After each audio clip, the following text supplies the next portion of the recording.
Bapa, Putra, dan Roh Kudus. Amin. Allah Bapa di surga, bantu kami untuk semakin menyadari bahwa hidup kami akan berakhir dan kami akan mendapat tantangan, godaan, serangan, bahkan penindasan dari banyak orang. Hanya Yesus yang mengingatkan kami akan hari terakhir itu, dan kami harus siap waspada menghadapinya. Terpujilah namamu kini dan sepanjang segala masa. Amin. Hanya Yesus sang guru kita yang mengingatkan kita bahwa hidup kita tidak semudah yang kita bayangkan. Kita ingin segala sesuatu smooth, berjalan lancar, berjalan enak, berjalan tanpa banyak kerintangan. Tetapi tidak. Ketika berakhir zaman perang, bangsa lawan bangsa, ada pandemi, ada penyakit sampar, ada kematian karena peperangan dan seterusnya. Di situ kita juga akan ditantang oleh orang-orang yang tidak mengerti panggilan hidup kita sebagai pengikut Yesus.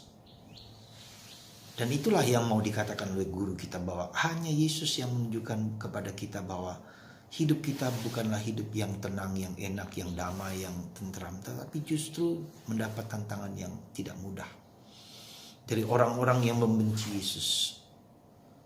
Kita bisa bertanya, kenapa orang membenci Yesus? Kenapa orang tidak menyukai Yesus? Kenapa orang tidak menghendaki Yesus? Karena Yesus adalah jalan kebenaran dan kehidupan. Karena Yesus berasal dari Bapa, Putra, dan dari Bapa dan Roh Kudus yang diberikan kepada manusia. Dialah yang memberi kebebasan, dialah yang memberi kedamaian, dialah yang memberi keselamatan. Kita yang diciptakan tetapi diselamatkan oleh Dia. Nah, karena Yesus berasal dari Allah dan mendapat tantangan dari dunia ciptaan yang tidak mengenal Yesus, yang tidak menerima Yesus sebagai sang juru selamat, sang penebus.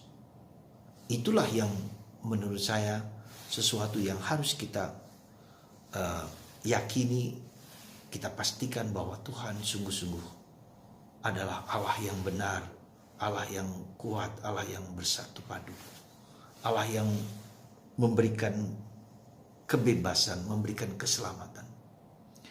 Dan ini yang harus kita sadari sungguh-sungguh, bahwa Yesuslah yang memberi keselamatan kepada kita, ya, memberi keabadian. Jadi bukan hanya kita diciptakan, tetapi Yesus adalah sang juru selamat, sang penebus. Dan itu yang tidak disukai oleh dunia ini.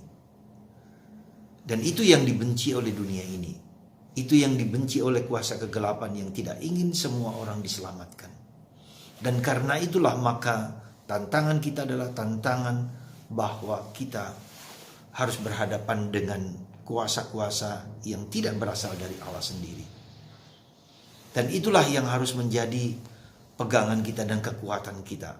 Bahwa di dalam Yesus, Yesus mengatakan jangan takut. Karena aku datang untuk menyelamatkan kalian. Dan aku datang untuk menghancurkan kuasa-kuasa kegelapan. Keyakinan, jaminan akan Yesus yang memberikan keselamatan inilah yang menurut saya harus kita pegang. Ya.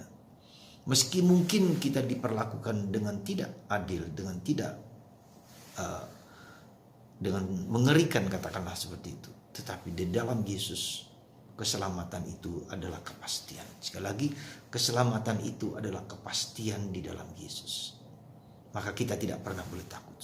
Semoga Anda dan saya dalam menghadapi segala yang paling jelek dan paling jahat sekalipun, Yesus adalah satu-satunya jalan menuju kepada Bapa. Akulah jalan kebenaran dan kehidupan. Dan orang dan kuasa kegelapan dan siapapun tak dapat mengalahkan Yesus.